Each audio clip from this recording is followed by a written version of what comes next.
This is like fake.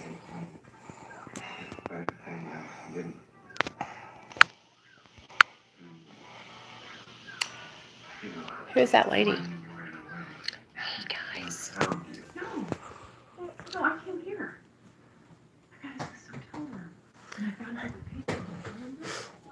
Hey, Classy. Sorry, I know it's dark. We are, this is bad lighting. Let's go in here. Okay, I'm watching, Hill House Haunting in Hill House with Neil and Nate, or with Nate, and, I mean with Neil. So, but, what are we talking about tonight? Well, what I was thinking about was, we could talk about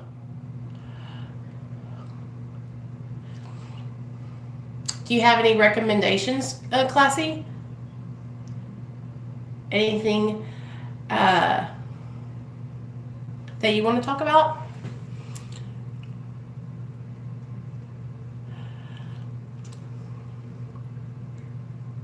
You know what I've been thinking a lot about, because I have a new subscriber on the channel, and I made a video earlier for Christy, and it was about fear. Hey, Christy. Oh, hey, Christy. Welcome to the channel, girlfriend. I was talking about Christy with a CH, but you're welcome to the channel. So, what I was thinking we could talk about tonight, you guys, is self-sabotage, or even I'd like to hear more stories of your life. Okay, well, I'm going to introduce myself. What's up, guys? My name's Nicole, and this is my channel, Real Talk Recovery. I'm a recovering addict. I have been sober since July 13th of 2015. My drugs of choice were methamphetamine, IV Roxy,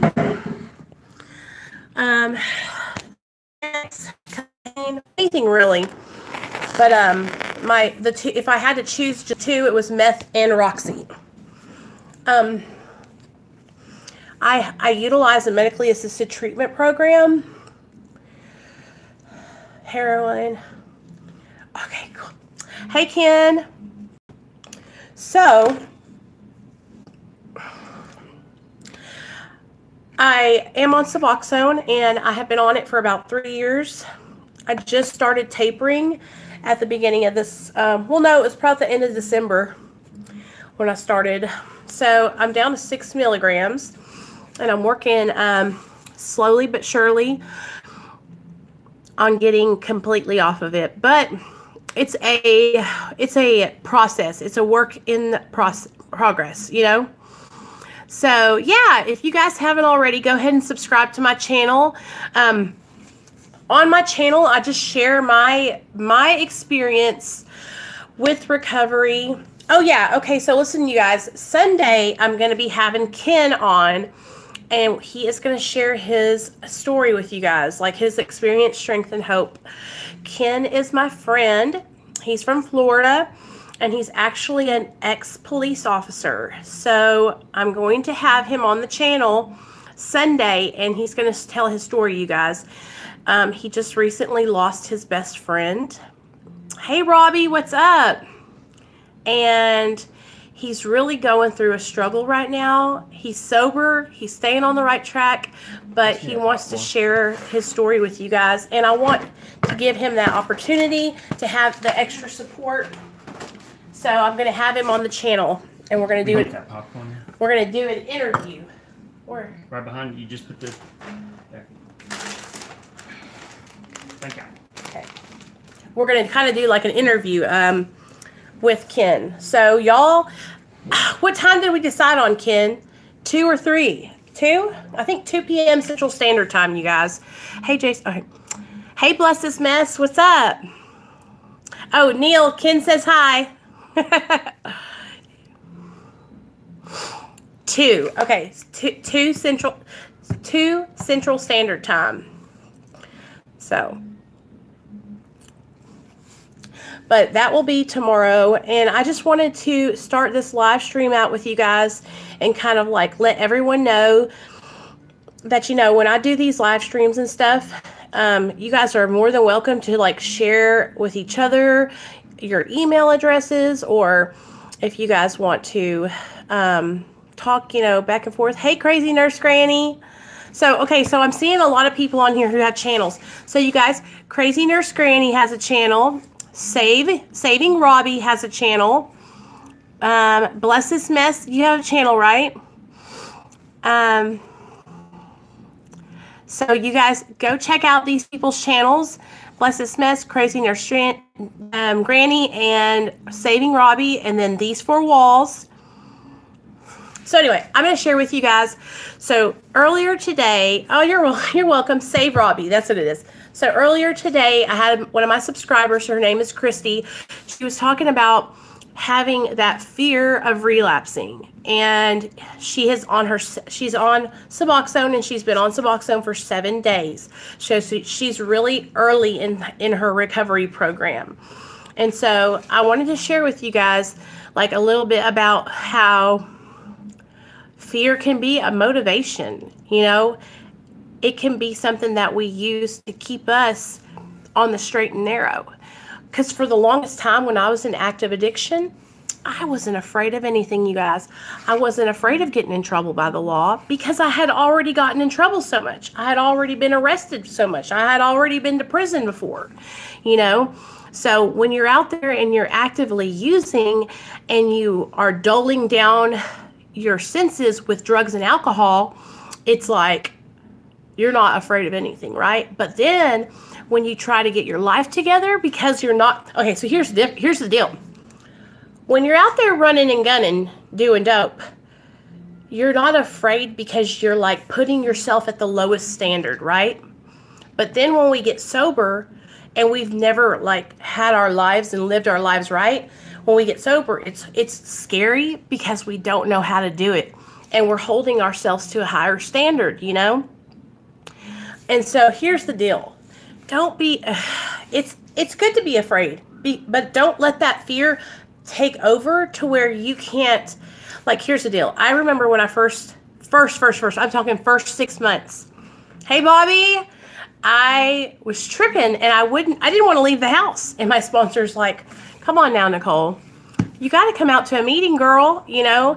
But I felt like every time I walked out the front door, I don't know how to explain it other than this. Like every time I walked out the front door, I was afraid that my vehicle or my feet were going to automatically take me to the dope man's house. Do y'all know what I'm saying? Because for so long I had been on autopilot, straight to the dope dealer's house. Right. It's okay. So like when we're learning how to make better choices, it's a change, you guys. It's a huge change, because just like we practiced going out and getting dope and going out and copping and, you know, doing what we did, we practice all those things, right? We have to practice our sober life now. I didn't come out of the womb knowing how to shoot up. I didn't come out of my mama's yin yang knowing how to smoke dope, knowing how to snort lines. I had to learn those behaviors.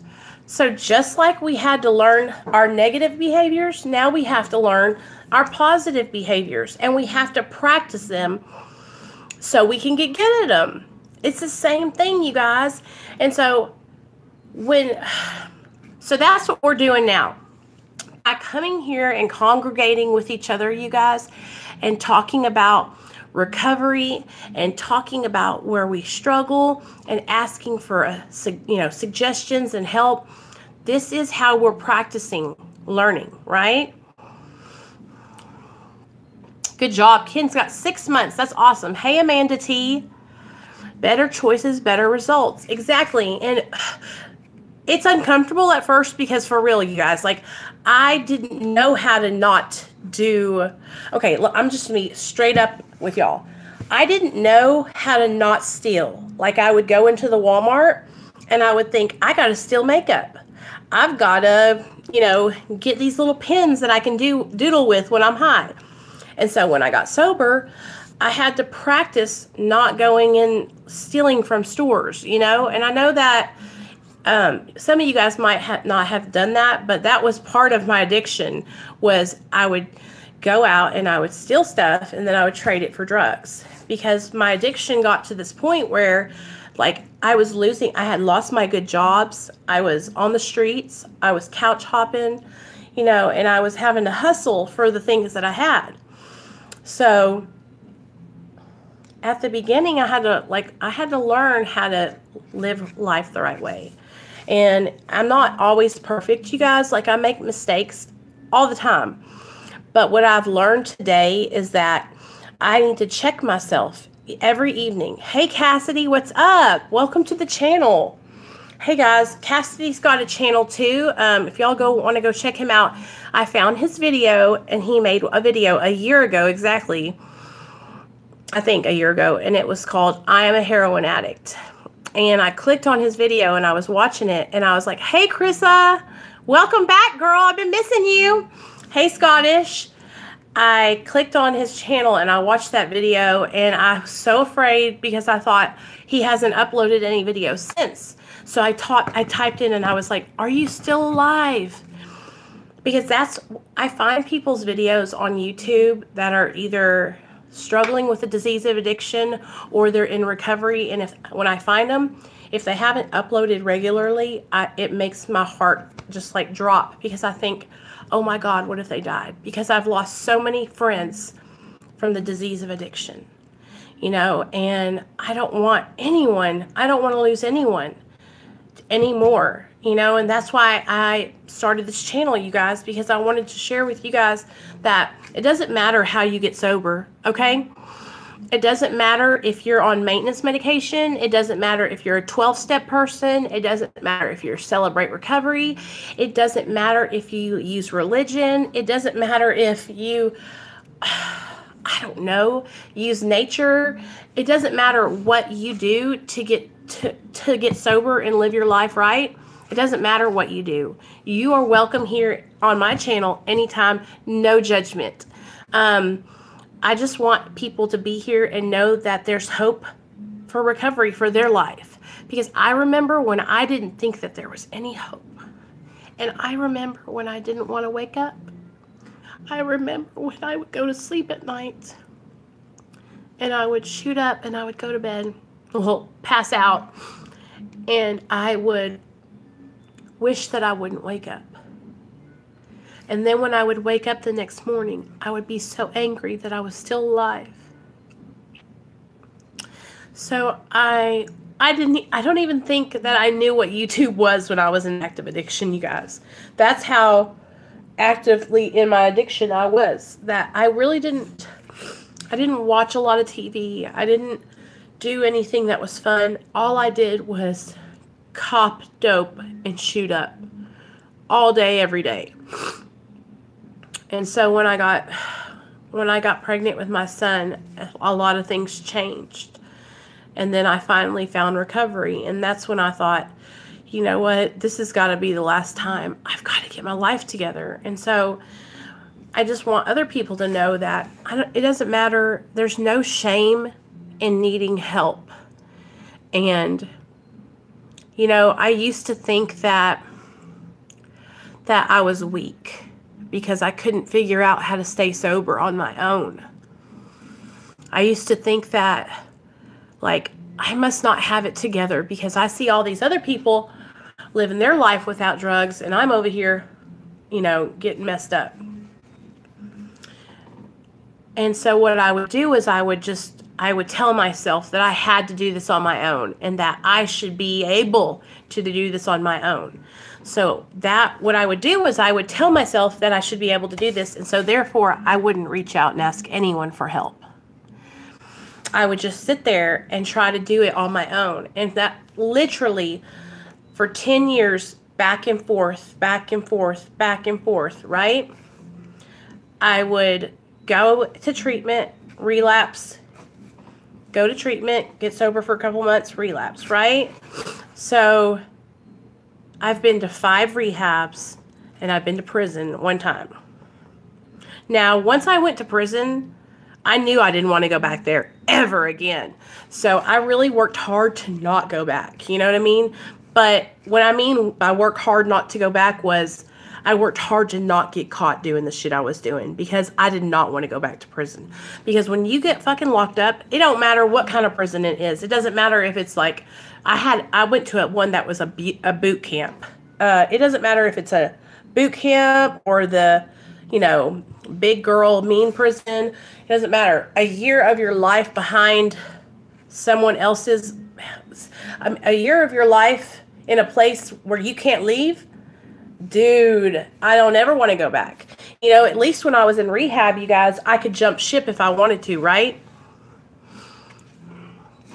But when you're in prison, you can't jump ship. You can't even run on the compound because if you do, you'll catch a charge. You'll catch an escape charge. So, you know, my situation with my addiction is Robbie. It's probably, you know, I feel like my addiction is fucking intense because I never stopped. Like I thought I could get it together on my own. And then while I was still thinking I could get it together, while I was still thinking I kind of had some control, you know, I still had a job, I still had a car, I still had somewhere to live, you know, everything was kind of okay.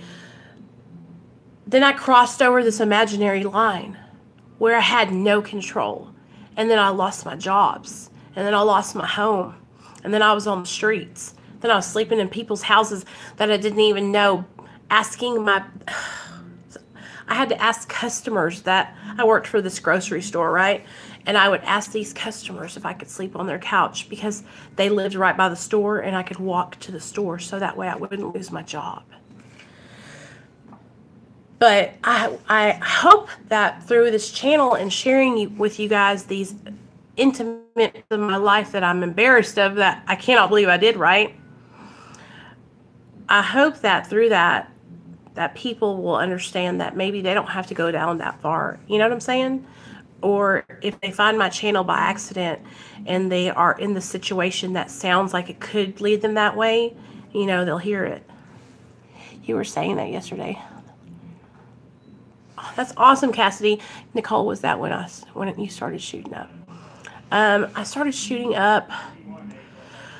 Okay, so I went to prison. So 6 months before I got my first felony, well, my only felony charge is when I started shooting up. And that was 2009.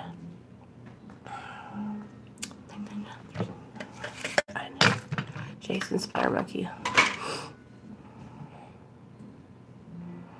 So yeah, that was, so, and then what had happened is, right, and you know what, you guys, not everybody, like, hopefully if you're in active addiction and you haven't started doing the things that I had done, that you'll hear this and you'll say, you know what, I need to stop, I need to get help. But I feel like what happens with us as addicts is we're like, oh, it's not that bad. Because I would make excuses and I would like justify and rationalize to myself that it wasn't that bad. But here I am, like, here's the thing. If you can't stop doing something and you do it every day, then there's a problem. If it's causing you chaos and problems and you're abusing it, then you need to get help. If you're using illegal substances, you need to get help. Like, it's not, I used to think that people did this. Like, oh, snorting cocaine at a party is not a big deal. Everybody does it. No, everybody doesn't do it. You know what I'm saying? Like, normal people don't abuse drugs and alcohol. Normal people don't want to touch drugs and alcohol because they don't want to risk their lives and their freedom, you know? And, it's like I have to keep telling myself that because it's like, as a drug addict who's done so many things, I think, oh, well, you know, everybody does that or everybody experiments, but like, I don't know. I feel like hopefully as my son grows older, I can share with him about what experimentation got me, because that's how it all started, is experimenting, right? Or at least it did for me. And then the next thing I know, I'm full-blown junkie. Like, I literally opened my eyes and it's 10 years later and I'm strung out. Sobriety is the ultimate party time. Like, sobriety is the new cool, you guys. Getting high and drunk is so out. It's not cool anymore. It's not funny. It's not ha-ha. Like, I feel like when I was growing up, because I was born in the 80s, 82, I feel like around the 90s and stuff, it was like glorious or glorified, like cocaine and heroin were like these drugs that people would fantasize about almost, you know? You had Kurt Cobain and you had like all the like new bands and stuff like that. And it was almost like it was cool, you know? But now it's not cool. And people are dying. So many people are dying, you know? And so living my life in sobriety, for sure, Robbie, is the most amazing, wonderful. I'm grateful. Because this is why I'm grateful. Because I feel like it's a miracle that I don't have to feel like that anymore. Because every day I wanted to die, you guys. Like, it all started out as a weekend warrior style. Like, I was just partying, you know what I'm saying? I was popular. I was a cheerleader. It was just good times. And then I crossed over, you know, that imaginary line from a good time to full-blown addiction. And it wasn't fun. And I had to do things that I'm not proud of, you know, because I'm not... You know, I feel like when you get down to the bottom like that and you start having to do things to get drugs, like steal or trade, you know, stuff, or, you know, give guys whatever, you know, to get drugs, then that's like, I don't know. I just feel like you know you got a problem. I mean, it's like I knew I had a problem a long time ago, but living my life now in recovery is the greatest gift. And it's the greatest gift I can give my son, is to be present and be a good mom. But you know what I like the most about being sober? Is helping people. I love helping people. Your addiction is hurting your loved ones. Well, you know what, Robbie? I used to think in my mind that I wasn't hurting anyone, that I was only hurting myself. Why is everybody tripping, right? And then when my son was born, I looked at my son and I thought, I'm ruining my son's life and he's not even a year old. And that's when I realized that I'm not just hurting myself, you know, and how selfish I had been for so many years to think that my actions were only affecting me.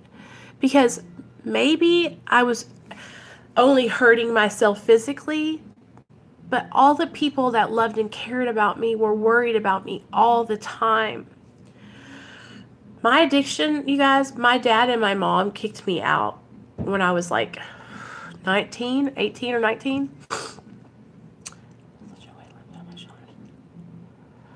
Yeah, and that's the thing. I want it to be an open dialogue. I hope and I pray that if you're a mom or a dad or a sister or a brother of someone who has an addiction and you're listening to my channel right now, that you will encourage your addicted loved ones to talk and let them know it's okay. Because I feel like, Robbie, a lot of the times what happens is there's this shame and this stigma and this shh, don't tell anyone. It's a secret around the disease of addiction because it's this dirty, vile thing. And here's the deal, you guys. You're sick when you're in addiction, okay? Just like I was saying before, no person in their right mind goes around shooting cocaine into their veins, okay? That's killing yourself. You know, no person takes 20 Vicodins. That's killing yourself. No person drinks gallons of vodka. That's killing yourself. There should be no secrets. No secrets. No secrets here. You guys know all about the stuff I've done, and I've done some crazy, shameful, embarrassing things. But you know what? I don't let those things weigh me down with shame anymore. Sure, I'm not proud of them, and it's not a laughing matter. Like, I take responsibility for my actions. But instead of letting that shit run my life and shame me, I take hold of it, I own it, and I let other people know, yo, I've been here. And if you've been here too, you can get better. You don't have to live your life doing that shit anymore. And if you're in that vicious cycle of getting high, then relapsing, and sober, relapse, getting high, sober, relapse, getting high, all the way around, right? I'm here to tell you that if you could just step out from that circle, step out from that cycle for 1 second, put your hand out and let me grab hold of you, I will pull you up and we can get you out of there. There's nothing to be ashamed of, you guys, at all. Nothing. Listen, please believe. Please believe. The way I look at it and the way it's been explained to me is that when you're in active addiction, you have no self-confidence, no self-esteem, no self-worth, no self-love. Basically, you're just a shell. You already hate yourself, okay? At least I did. I walked around with my head hanging because I knew what I was doing was wrong. I felt like shit. So I didn't need anybody else, nobody telling me what a piece of shit I was or how is it. No, because I already knew. So it's like, instead of beating up our loved ones or someone who has the disease of addiction that's struggling, you know what we got to do? We got to open our hands up to them and let them know that if they're willing to do whatever it takes, that we can grab hold of them and show them the way. And I wish that I had opened myself up and stopped being so ashamed. For so long, I was just so full of shame that I thought that I had to stay down there, that I thought I would never rise up to be where you guys are at. I'd never be able to show my face on a camera and talk about the things I had done in my addiction and not have to go hide afterward. But I'm not going to go hide afterward because I've rose above that, and so have you guys. We can all rise above, and we can look back on that stuff we did back then, and we can go, you know what? I started at the bottom, now I'm here. You know what I'm saying? Because back then, when you're out there in that dirt, you're down low. I'm talking low as it can go. And then you start getting your job, a car, a house to live in. It's the best feeling, you guys. And I appreciate what I have today. I appreciate my little 800 subscribers over here on YouTube. Y'all don't understand because this is awesome. I'm so excited. We're actually like being able to help people and hang out and have fun and be a part of something greater. That's what it's all about, is being a part of something greater. You know what I'm saying? Like, for the longest time, I wasn't a part of nothing. I was on my own. And now I'm a part of a huge movement. I am not anonymous. I choose to tell people about my addiction and my recovery because I want to share with other people so that way they can know that they don't have to be out there by themselves. It's just so, and you guys are helping me so much. You guys have no idea how much you guys help me just by listening to me go on my little rants and stuff and get excited because y'all are helping me. You guys are helping me not to be ashamed. Y'all are helping me so much. I used to be so ashamed of my addiction and what I did when I was in active addiction. And I didn't think I was ever going to get past the things that I did while I was pregnant. All those horrible things,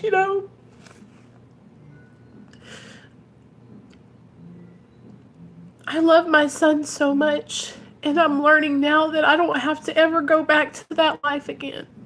And that I can be such an amazing mom. And I'm doing everything I can to be the best mom I can. I was telling my little boy today, me and my husband were sitting here and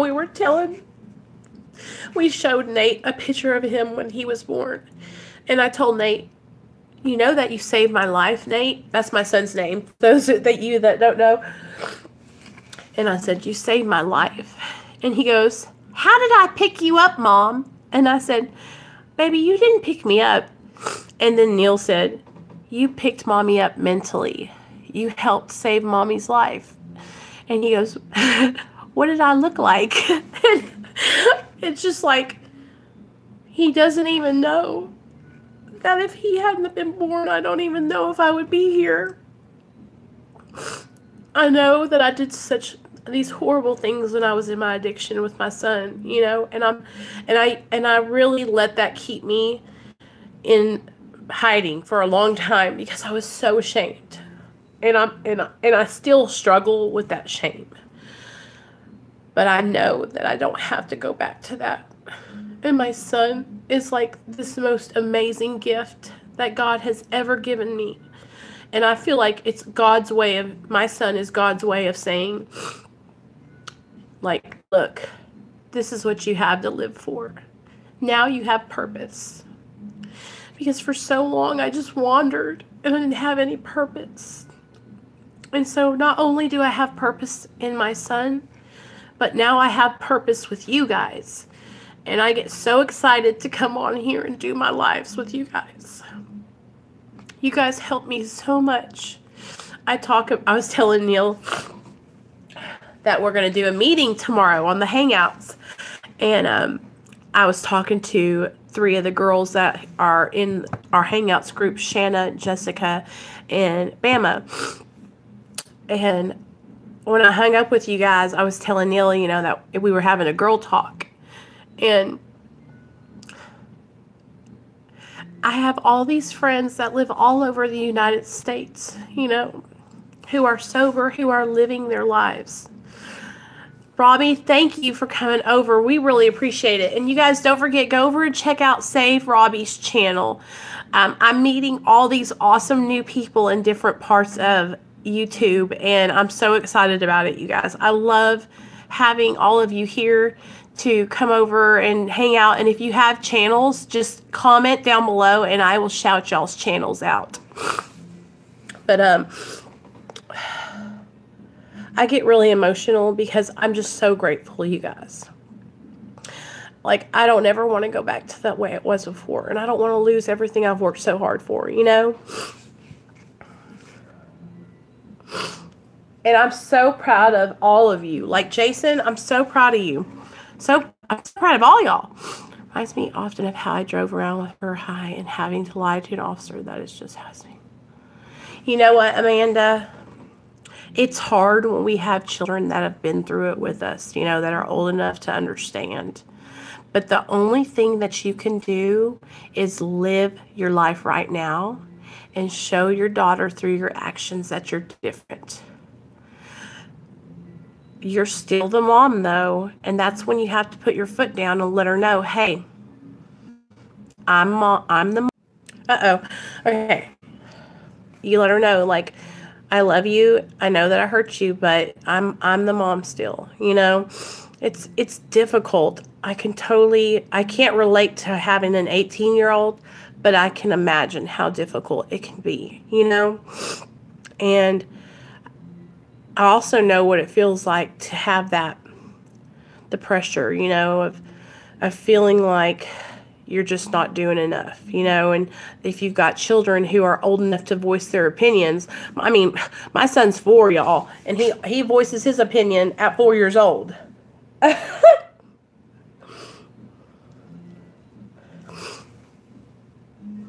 Yeah. But I hope, so I'm trying to think, you guys, like, lately here,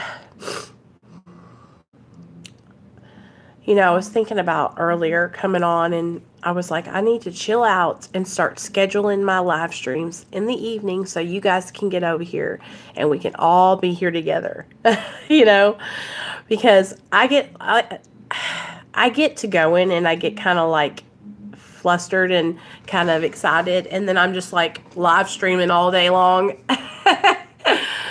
But Also, so if you guys are struggling or if anybody needs help ever, I want you guys to know that my DMs on my Instagram are always open, and you can email me on my email, which is in the description and the About Me.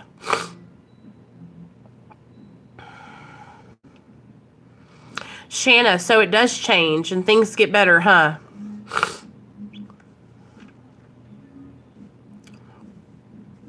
So what do you guys want to talk about? Do you guys have anything that y'all want to talk about specifically? Because if not, you know, I'll just keep on talking.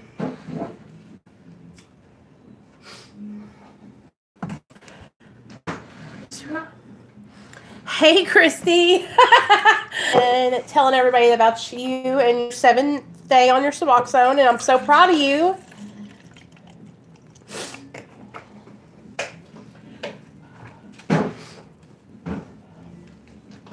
You're doing great, sister.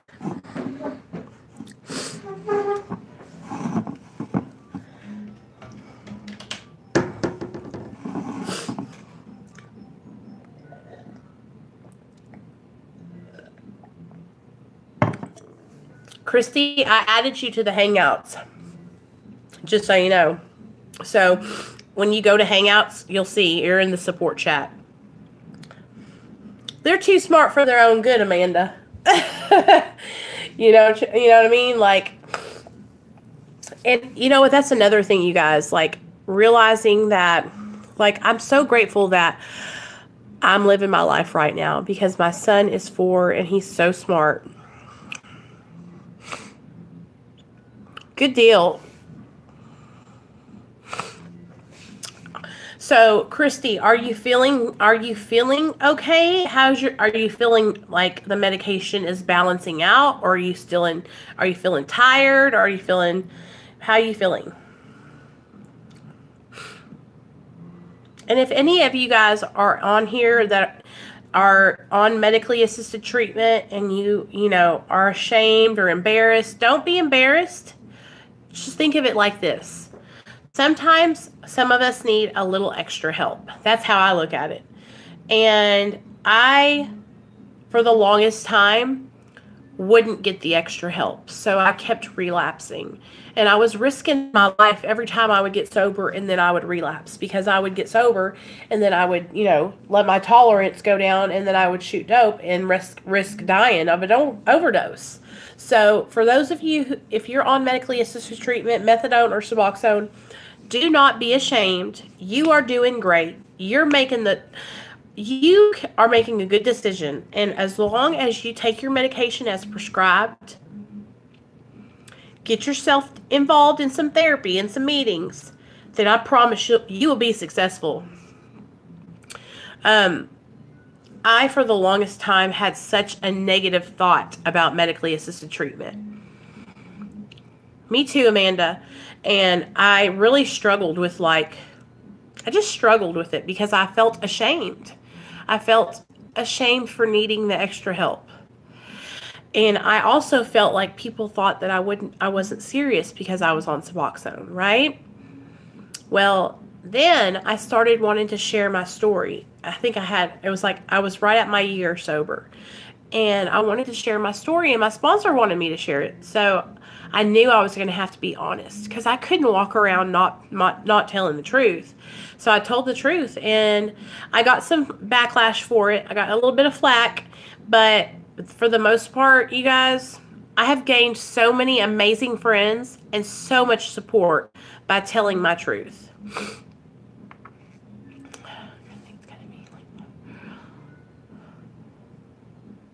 Oh, Christy, if you're having using dreams, it's totally normal. All right, Jason, see you later. What happens is it's like our subconscious is like wanting to use or something. And so what will start happening is I got to this point. I just downloaded that. Hey, Christy, will you email me on Gmail? Or will you send me an email at demeon@yahoo.com?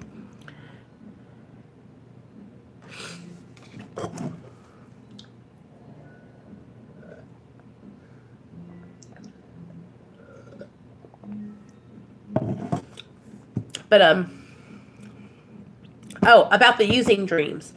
If you're having using dreams, just know that it's just a dream. I've had using dreams still sometimes that are just like, no, Christy with a K, email me. I already got your email, girl. So when I would wake up, I would almost feel like I had done it. You know, I would have, it was like my heart would be beating and, oh, so scary. I've even gotten to the point where I have woke up and I've been like, whoa,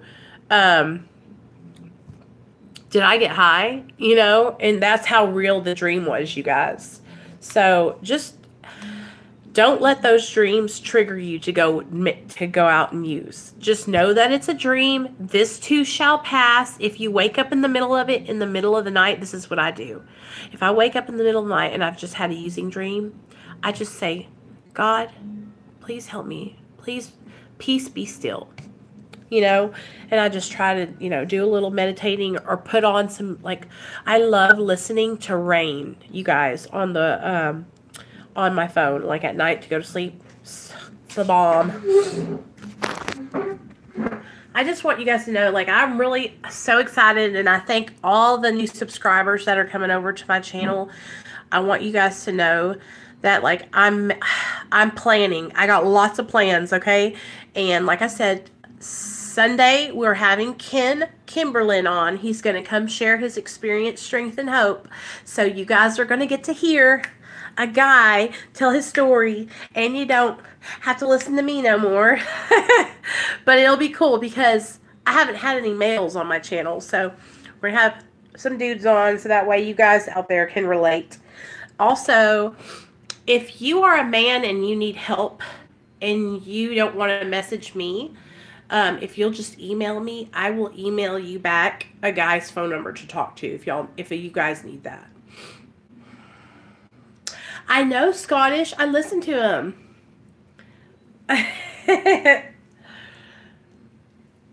Oh, but listen, you guys, I'm tired. I'm going to get off here. Is that okay? Are y'all cool with that? You guys, I'm just grateful for y'all. You guys give me so much. You guys inspire me.